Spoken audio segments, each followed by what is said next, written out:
Bom dia, meus irmãos, meus amigos, de perto, de longe, da minha igreja, de outras denominações. Um grande abraço para todos. Voltando agora da nossa caminhada. Nessa caminhada eu estava pensando em alguns temas para a nossa devocional e meditando em alguns textos. Me veio à mente o texto da carta de Paulo a Timóteo, da segunda carta, capítulo 4, versículo 11, diz assim: somente Lucas está comigo, toma contigo Marcos e traze-o, pois me é útil para o ministério. Paulo está aqui preso, Paulo já está antevendo que ele seria martirizado, e ao final da vida ele toma uma decisão bastante interessante. Ele pede que Marcos seja levado até ele, porque é útil para o ministério. Mas se você lembrar, desde o capítulo 13 de Atos, lá no versículo 18, quando Paulo inicia as viagens missionárias, João Marcos decide deixá-los, decide abandonar a viagem e voltar para Jerusalém.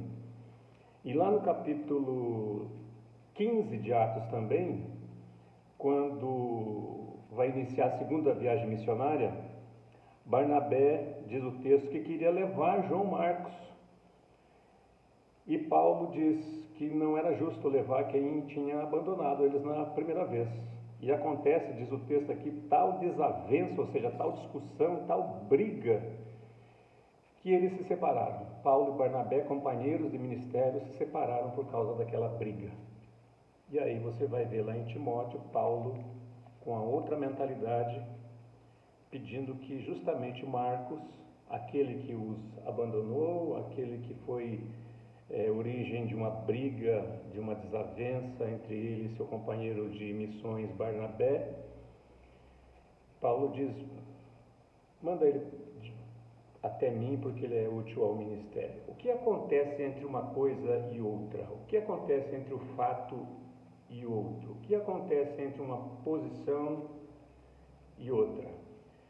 Maturidade, crescimento espiritual, o desejo de retornar a um ponto e consertar aquela situação, que não é demérito para ninguém.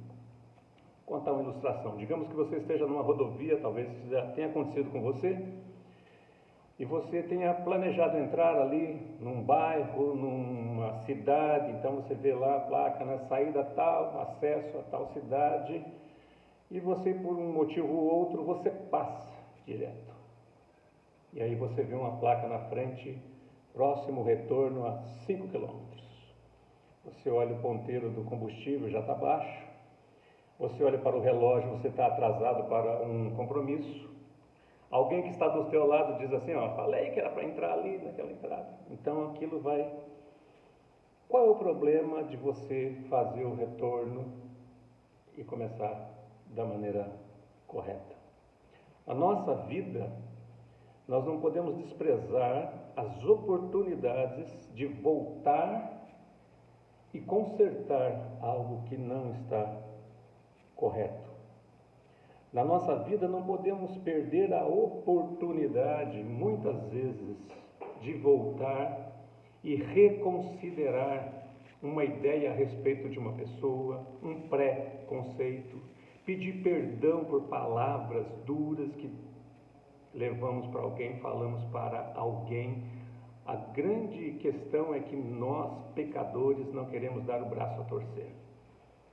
Não desenvolvemos essa maturidade que acontece entre Atos capítulo 16, 15, 16 e segunda carta a Timóteo capítulo 4, e que aconteceu na vida de Paulo. Não desprezemos as oportunidades que temos de recomeçar da maneira correta. Às vezes nos nossos caminhos a gente viu que cometeu um erro e precisamos seguir até o retorno, voltar, pedir perdão,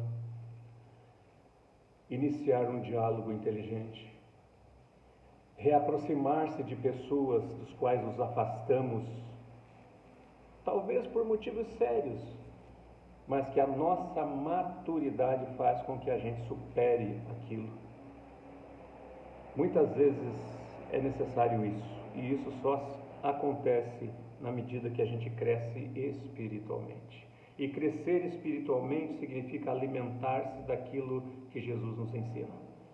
Paulo, em certa ocasião, escreve aos coríntios que eles pareciam crianças.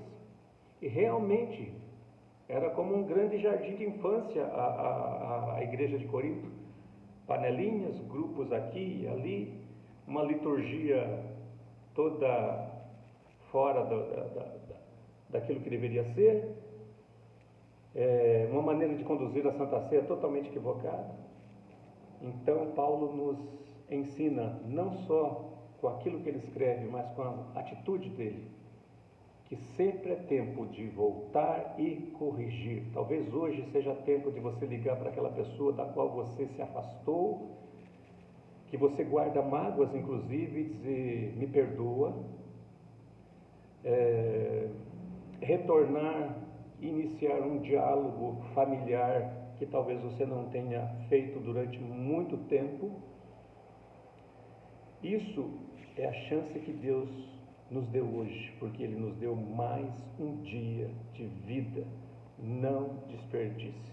Não há nenhum demérito em retornar e começar da maneira correta. Que Deus nos abençoe.